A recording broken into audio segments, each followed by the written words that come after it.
Alright, hey guys, and this video is going to be the third video in the Daniel and Revelation as we connect them all together to see how it all makes sense. And we're going to see, and if we remember in Daniel 2, the first video, we saw that great image that Nebuchadnezzar had. It was made up of gold, silver, brass, and iron, and then the 2 feet and the toes were iron and clay, a mixture of the two. And we know that that's the kingdoms of the world history from Babylon up until the end of the world, right? And then we go to Daniel chapter 7 in the second video, and there we saw that it was focused on those 4 kingdoms, and they gave a beast for those kingdoms. That's where we saw the lion, the bear, the leopard, and then that 4th beast. Daniel didn't put a name on it, but we're going to see a name pop up in Revelation. It's the great and terrible beast. Okay, and then that 4th beast we know grows 10 horns, and then a little horn comes up among them. That's the iron and the clay, the 10 horns and the little horn. And there's even more as history goes on. We're going to find out more, but we're going to look at this. And what's cool about Revelation 13, you guys, is that there's 6 heads, if you will. You know how it says a beast, it has 7 heads and 10 horns. Well, those 7 heads, think heads of state. There's 7 world kingdoms throughout history from Babylon up until the end that Satan has ruled over. It's amazing, and it's so cool. But we're going to go over this. And like I said, we're going to see 6 kingdoms mentioned in Revelation 13. And then there's going to be one more later in the book that's going to heal a deadly wound, if you will. This is so amazing. So we're going to go over it, and we'll go over a couple notes. But it's very important in Daniel that we know that that statue, you know, the gold, silver, brass, and iron, and then the iron and clay. And it's important that we know Daniel 7 when it gives more information. The lion, the bear, the leopard, and this 4th beast that we're going to see. So now we're going to read Revelation a little bit, and we're going to make some comments. So let's look here. In Revelation 13, verse 1. And it says, "And I stood upon the sand of the sea." This is John having this vision. Okay? "And I saw a beast rise up out of the sea." Now in Daniel 7:23, we learned that a beast is a kingdom. I mean, we should all pretty much know this. So he saw a beast rise up out of the sea. So a kingdom rose up out of the sea. What does the sea represent? I'll put the verse on the screen. The sea represents people. It's a highly populated area of people, nations, tongues, multitudes. So a kingdom that rose up among the people. That's what a beast rising up out of the sea represents. If we interpret these symbols using the scriptures only. So a beast rose up out of the sea. Now notice this, it says, having 7 heads. So this beast that he's talking about had 7 heads and 10 horns. Okay? And upon his horns, now notice this, upon those 10 horns, there were 10 crowns. And upon his heads, the name of blasphemy. Okay? So those horns are kingdoms also, because they got crowns. Okay, 10 crowns, or 10 horns, and each horn has a crown. That means they're kingdoms. There's a king. Pretty simple. And those 10 horns, what we learned about in history, when the Roman Empire started to fall apart, the barbarian tribes came from the north, and it was like a revolution. They tore apart, ripped apart everything. In Rome, it was never conquered, but it kind of fell apart, and then it was divided up into 10 smaller nations. That's where, you know, many Americans, we have a lot of, we have Italian, German, French, Spanish. I mean, these are all the kingdoms that are broke up into. But these 7 heads, you guys, we're going to, and I make some comments because I like to talk to you guys about this, but the heads, I think heads of state. These are world kingdoms. So the 7 heads and the 10 horns are all kingdoms. Okay. All right, now let's continue verse 2. Now this is where Daniel comes in. "And the beast which I saw," so this kingdom that he saw, the sea beast, notice what John says, "was like unto a leopard, and his feet were as the feet of a bear, and his mouth as the mouth of a lion. And the dragon gave him his power, his seat, and great authority. That's amazing, you guys. The same animals that are in Daniel chapter 7, and they fit the kingdoms that show up in Daniel chapter 2. It's all the same kingdoms, you guys. The lion we know is Babylon, the bear is Medo-Persia, the leopard is Greece, and that fourth beast mentioned here, the dragon, that's Rome. Now, Daniel didn't put a name to it, but John calls it the dragon. Satan's ultimate kingdom that he had almost full power over. Okay, and we know that it's the Roman Empire, that this sea beast, you guys, it's the Roman Catholic Church. It is the Pope. It's the union of church and state. Okay, because the dragon, which would be Rome, that fourth beast, gave him his power, his seat, his throne. Constantine gave the papacy their throne in 330 AD, the donation of Constantine. They were given power, armies, they were given kingdoms. These 10 horns that Rome divided up into, they all gave their power and armies and authority, civil authority, they gave it all to the papacy. And the papacy ruled in charge of the state of all these kingdoms throughout the Dark Ages. That would be the 1260. So, isn't that amazing? So it's telling us that Rome is the ones who empowered the Roman Catholic Church. That's why it's called Rome, the Roman Catholic Church, because it's Roman. It's a mixture of those 10 horns, and they gave all their power to this little horn. It's the iron and the clay right there. It's amazing, man. Isn't that so cool? But we can connect those animals, and I wanted to mention this, you guys. The only other time I see those animals mentioned are when we're talking about God. Look in Hosea 13, verses 7 and 8. Check this out. It says, therefore, this is God's talking, therefore I will be unto them as a lion, as a leopard by the way will I observe them. I will meet them as a bear that is bereaved of her whelps, and will rend the caul of their heart, and there will I devour them like a lion. The wild beast shall fear them, or shall tear them, sorry.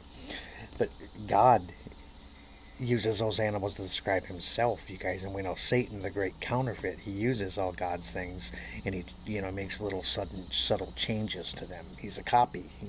He's a copy artist, a counterfeiter. So that's amazing. So we are seeing right here, we are definitely seeing because you guys think about this, those 10 horns, Rome, as it split up, among them is where the Roman Catholic Church grew. It grew into power, and then ultimately the state, everybody was being baptized Roman Catholic, and then they were starting to, the Council of Nicaea 325, the state stepped in and started choosing what doctrines were in the church. They didn't go to the Bible, they didn't go to God.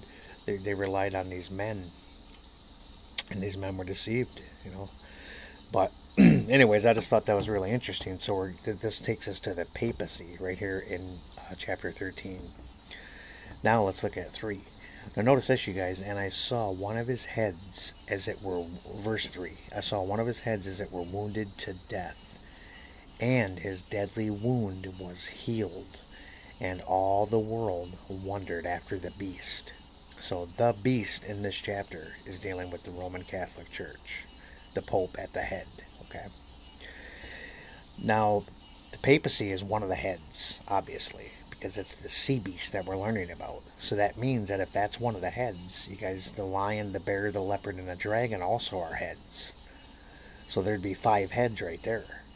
Right in these first 3 chapters, we see 5 of the heads. Later in this chapter, we're going to see the 6th head. And it blew my mind when I learned about who it was. But let's continue, and it says, verse 4, it says, and they worship the dragon, which ultimately the dragon is Satan.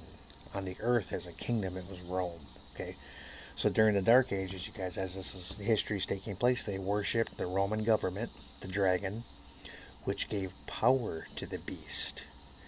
and they worship the beast. So they were worshiping also not only just the government of Rome, the empire, but they're also worshiping the Catholic Church during this time because they're giving their obedience to these two, this mixture of iron and clay, if you will. And they're saying, who is like unto the beast? Who is like unto this Catholic Church that's got all the kingdoms of the world at their disposal? Who is able to make war with him? At the time, nobody could beat them. Biggest armies, and Ottoman Empire came pretty close. But let's go to verse 5. It says, and there were given unto him a mouth speaking great things. Think of how a beast would speak, a mouth. The beast is a kingdom. Its mouth would be its legislative body where it makes its laws, right? It just makes perfect sense. So he was papacy made great laws against God's people and against God. He changed the Sabbath, changed the Ten Commandments, and many other things. Sunday worship, you can just go on to the Trinity doctrine. But then it says, and blasphemies, and power was given to him to continue 42 months. This is amazing. If you calculate, in 1 month in the Bible, there's 30 days. Okay, there's not 31. In the Bible, a month is a 30-day period. Okay, if you multiply 42 months, 42 times 30 days, guess how many days it comes up to? If you do the math, it comes up to 1,260 days. That's the Dark Ages, you guys. That would be from 538 to 1798 of papal dominance, when they had power over the kingdoms, over the 10 horns, civil government. And then in 1798, that's when Napoleon gave the beast its deadly wound. And you can see that in Daniel 7:11 too. There's a mention to it. So, that's awesome. But let's continue. Then it says, verse 6, and he opened his mouth in blasphemy against God. This has to do with the laws and the things that they were speaking, these popes. To blaspheme his name and his tabernacle and them that dwell in heaven. See, that's why many people don't know about the heavenly sanctuary and Jesus being our high priest and how he's working up there in the temple, because for so long it was not talked about. Not very many people have known about these things because the Pope tried to, he blasphemed these things and he didn't want people to know the truth. So he would stomp on the truth to the ground, try to hide it from everybody. But what happened? John Wycliffe and people started getting the Bibles, 13, 14, 1500s, and they're printing them in the printing press, and all of a sudden the Bible's getting out to the common man in their language, and people are reading the Bible and they're like, well, wait a second. The church is saying this, but we're reading the Bible and it's opposite of what the church is trying to tell us. People are starting to see all these lies, right? So Martin Luther hangs his 95 thesis. He found 95 problems wrong with their teachings and doctrines, and there's much more than 95, but that's what he had found at the time, and he nailed it to a Catholic church, the one in Wittenberg, Germany.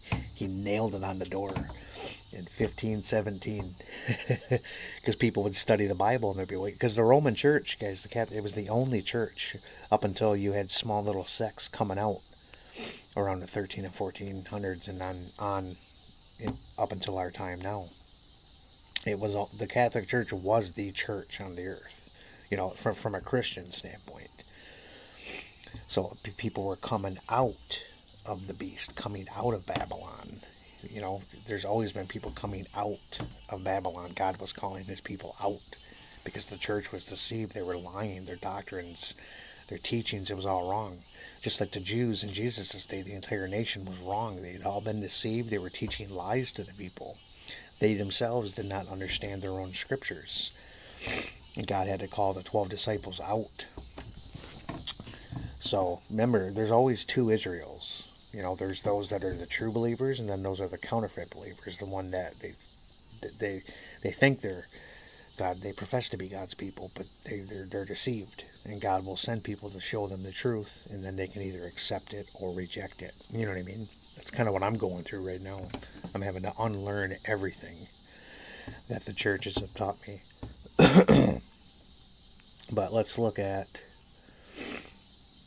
verse.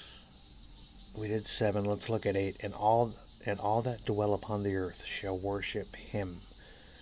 Shall worship him, you guys. The beast, the papacy, the pope, whose names are not, and ultimately it's Satan that's behind him, whose names are not written in the book of life of the Lamb slain from the foundation of the world. I want to be in that book. The book of the Lamb, the Lamb's book of life, the book of the Son of God. I want to be in his book, and I want you guys too. Now notice verse 9. If any man have an ear, let him hear. Verse 10. Now here's the deadly wound. And this is going to bring us to 1798. This is awesome. He that leadeth into captivity shall go into captivity. He that killeth with the sword must be killed with the sword. Here is the patience and the faith of the saints. You guys, the papacy throughout the Dark Ages, the 1260, they led people into captivity. They killed upwards of 100 million people that wanted to stand on the Bible and only the Bible. And they would persecute them and kill them, and they would lead people into captivity, in prison and torture. And they would use the sword. Well, what is one of the swords? It's the government, the civil sword. They would use that against, and they would conquer people and go into cities and make them worship the Pope and worship the Roman government and give obedience and all that stuff. So because they did that, Napoleon went in 1798, sent his General Berthier into Rome, ripped the Pope off his throne, led him into captivity, into prison by the government, and the Pope died in captivity about a year later. But the interesting thing is, you guys, is that the state power of the kingdoms were taken away from the Catholic Church at this time. To me, I believe that to be the deadly wound. And when that deadly wound is healed is when the United Nations, in 2015, they're given their power back to the church, back to the papacy. They're believing the papacy doctrines, and they're gonna put them back in charge. It's happening even now. That's the wound being healed. When the Pope once again has civil authority over the people, then he can dictate his religious law in Sunday worship and all that stuff. So, and now here's the big part. Here's the sixth head, you guys, that we're going to learn about here. And this is none other than Protestant America, right here in verse 11. It says, and I beheld another beast, another kingdom, coming up out of the earth. And he had 2 horns like a lamb, and he spoke as a dragon. You guys, this kingdom didn't come up out of water like all the other ones. You see, around 1798, we were growing into a nation. Our Declaration of Independence, our Congress, George Washington, our president. I mean, we're being formed as a nation just as the papacy is going down. We're coming up. In America over here, we were fleeing. The earth helped the woman, and North America was given to God's woman, his church, to be free from the Pope and the papacy and the Roman government. So they didn't, they were fleeing European persecution. You guys, that's why we all came over here. It was a big part of religious persecution. It was disgusting what the Pope does, what he did to everybody. But check this out, you guys. So if water would be highly populated areas of people, the earth would be like a barren land. It'd be like no people, almost, you know what I mean? Well, that's America. You had small groups of Indians over here, but the majority of America was an open land. A kingdom rose up peacefully out of this land that was here because we came over. Isn't that cool? And he had 2 horns like a lamb. I think a Republican and Democrat, the 2 horns. America's the 2-horned beast. But those 2 horns represent Protestantism and republicanism. A republic meaning that right in our Constitution, we separated church and state, just like Jesus taught right in our Constitution, the First Amendment. But those two horns, you guys, Republicanism, is to have a kingdom without a king. There's no king. We have a government. We the people, for the people, and by the people. There's no king at the head. The people govern themselves, and they appoint their officials. Okay, and then Protestantism. Protestantism is a church with no pope at the head. It's a free church. Because Jerusalem above is free. There's freedom in heaven. God doesn't force us to do anything. Not one thing does he force his people. And that's what America, that they were founded on these values. It wasn't all like that, but I mean, that's what these two horns represent of America. Protestantism and Republicanism. And they were like a lamb. And what did Jesus teach you guys? Who's the lamb? That's Jesus Christ, the Son of God, right? Well, look what he taught. Matthew 22:21. They said unto him, Caesar's. Then said Jesus to them, Render therefore unto Caesar the things which are Caesar's, and unto God the things that are God's. He taught to separate the things of the government, the things of the state, and the things of God, the church.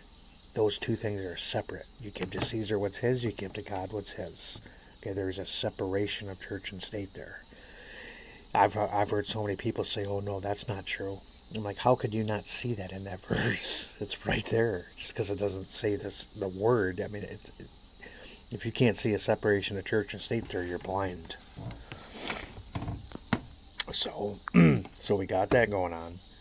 And I want to mention something too. You guys, the very definition of the United States in that verse is a false prophet. And I'm going to show you one time. Okay, it's a two-horned beast. Now check this out. It looks like a lamb, but it speaks like a dragon. That's the very definition of a false prophet. You guys, because look in Matthew 7:15. Beware of false prophets, which come to you in sheep's clothing, but inwardly they are ravening wolves. Guys, that's the United States. That's the false prophet. Okay, they look like a lamb. They have sheep's clothing. They look like a lamb, but they speak inwardly. They're wolves. Inwardly, they speak like a dragon. Isn't that amazing? I never saw that until a couple weeks ago. The Lord showed that to me. And I'm like, whoa, that's the definition of the false prophet. So the false prophet, you guys, is the kingdom of the United States, Protestant America. That's who the false prophet is that we find in Revelation. Isn't that amazing? I love America. I lived here my whole life. It's my country. But I love God more. But I just thought that was amazing. And who is it? None other than America. We're the ones, you guys. Our country is Protestant. It's pushing everybody to believe in the Catholic Church. It wants everybody to obey the beast. And who's the beast? That's the Pope, the papacy, the church. Because look at 12, it says, and he exercised all the power of the first beast before him. So the USA is going to exercise all the power that the Roman Catholic Church did before him. And he caused the earth. Cause is by law, by force. He caused the earth, citizens of America, and them which dwell therein, to worship the first beast, whose deadly wound was healed. I believe that wound was healed in 2015, or being healed. The healing has begun. And, I mean, would anybody agree that America pushes their people to worship on Sunday, and they push for the Sunday God? I mean, this is who they worship, and it's who they're trying. So the Bible's telling us that it's going to cause us. It's going to pass a Sunday law at some point and try to force its citizens to worship on Sunday, because they believe that Sunday is the day to worship God. It's the day to worship their Son God. Their Trinity God, but it's not the true God. The true God, his Sabbath is on Saturday. Yeah, and this is the mark of the beast that we're dealing with here, and the seal of God. But that's how serious this is, you guys. The USA is going to do these things.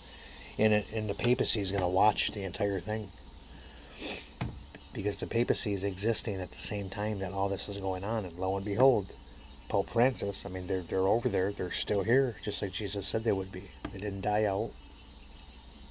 So, verse 13, he says, "And he doeth great wonders, so that he maketh fire come down from heaven on the earth in the sight of men." I think that has a reference to a counterfeit Holy Spirit, the spirit of devils. That's what I'm thinking that is. Because when fire falls, you always see the angels. You always see the Holy Spirit working. But I don't have a full understanding on that yet. But 14, and this whole chapter, the rest of this chapter, you guys, this is all about America. This is what America is going to happen here. So in chapter 4, or verse 14 says, "And deceiveth them that dwell on the earth by the means of those miracles which he had power to do in the sight of the beast." Guys, like I said, this beast, the USA, and the papacy are going to be running parallel with each other. They're going to both have their careers at the same time, or during the same time, I should say. And they do, right on cue. The Pope came over here in 2015 on Judgment Day. And the United Nations raised the Vatican flag. And ever since then, our world's been changing, you guys. This Agenda 21, I mean, it's happening whether we like it or not. So, saying to them that dwell on the earth, that they should make an image to the beast, which had the wound by a sword, and did live. The image of the beast. Because what is an image? It's a copy. It's a replica. So who's the beast? It's the Roman Catholic Church, when they have power over the state. It's the mixture of church and state. Together, the union. So an image to the beast, you guys, would be something that looks the government as the church calling the shots and in control of the civil government. That's what an image to the beast would look like. So America at some point would join together church and state. They would renounce all their principles that kept us as a nation for 200 and some years now. And they would let the church take control. And they're going to force everybody to worship the papacy, the Pope, Sunday. I mean, isn't this terrible? You guys, I mean, this is what the Bible says is going to happen. So, verse 15, "And he had power to give life unto the image of the beast, that the image of the beast should both speak and cause that as many as would not worship the image of the beast should be killed." Guys, that's a death decree here in America. Okay?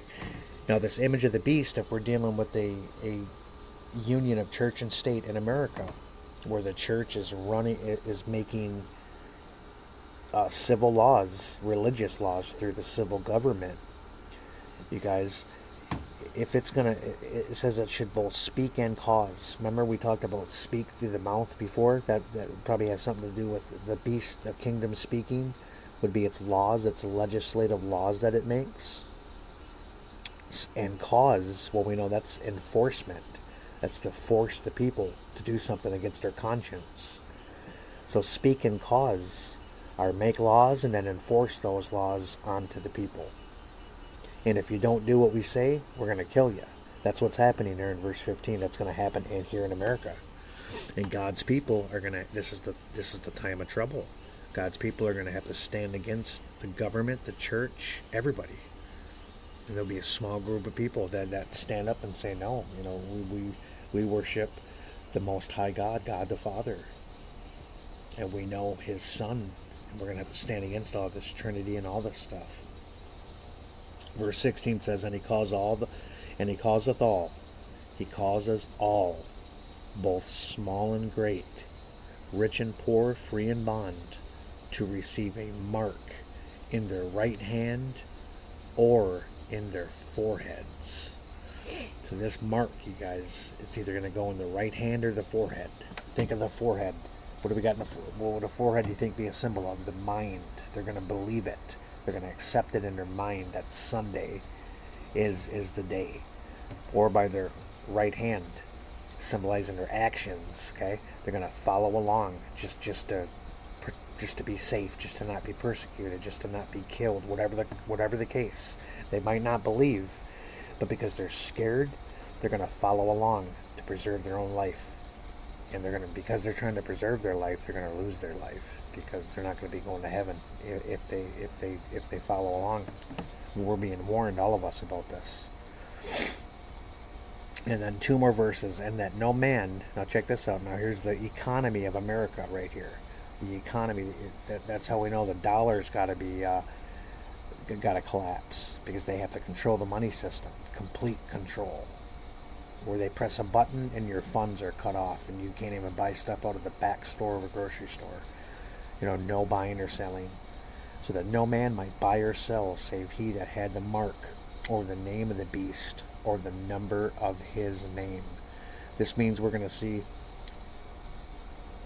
Catholics, principles of the Catholic Church, working with the world economy. The World Economic Forum. We're going to see if we look, I bet we're going to see these things happening. These principles of the Catholic Church should be showing up everywhere. Dr. Fauci, Bill Gates, Joe Biden. These men are Roman Catholics. They are taking over, whether we like it or not. I'm not saying these men are bad. I'm just stating that anybody that's connected to the Catholic Church that doesn't come out, or the Protestant churches, and they don't come out, that it's the system. It's a false system. So anybody can come out of it, and I hope they all do. I hope we all do. But it says, here is the wisdom. Let him that has understanding count the number of the beast, for it is the number of a man, for his number is 666. So his number is 666. I believe that has reference to the papal tiara of the Pope, the Vicarius Filii Dei. So not positive on that one, but anyways, yeah, you guys. This is very serious for all of us. They're going to control the economy, and America is going to they're going to enforce the laws of the papacy. The Sunday. This is where it's all going to come down to this. It's the final crisis. The time of trouble for God's people. So we got to get ready for this. But I just thought that was so cool, right in that chapter 13, picking up from Daniel 2 and Daniel 7. We go right into the papacy, right down through the Dark Ages, right up into the United States of America. So, and then from verse 11 to 18, that's everything that happens in America. And you guys know what's kind of cool. I think I'll probably make one more video on the 7th head, the final kingdom. There's actually 8 technically, but the 8th is one of the 7. It's the deadly wound being healed. But we'll look at that in the next video, which that's pretty cool to look at. And I think it's the Great Reset that's happening. The United Kingdom and the papacy, this union that they made.